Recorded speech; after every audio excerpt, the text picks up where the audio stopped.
In this short lesson, we'll compute step by step the expression e to the natural log of 2 to the third power. Our goal is to use basic log and exponential rules and give you a fast visual cue for future problems. Step 1. Identify the inner logarithm. Inside the exponent we have natural log of 2 to the third power. Using the logarithm power rule, natural log of a to the b equals b times natural log of a. Apply it here. Natural log of 2 to the third power equals 3 times natural log of 2. Therefore, our expression becomes e to the power of 3 times natural log of 2. Step 2. Use the fundamental identity e to the natural log of x equals x for any positive x.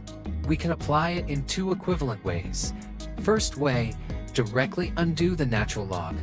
E to the natural log of 2 to the third power becomes 2 to the third power.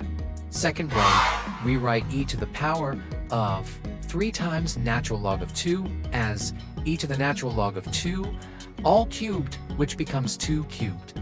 Both paths lead to the same expression, 2 to the third power. Step 3. Compute the remaining power. 2 to the third power equals 2 times 2 times 2. That multiplies to 8. So, the final value of e to the natural log of 2 to the third power is 8. Visual shortcut. Whenever you spot the pattern, e to the natural log of parentheses, something, close parentheses, you can immediately replace it with that something, then compute the simpler value. Here, e to the natural log of 2 to the third power becomes 2 to the third power, which equals 8.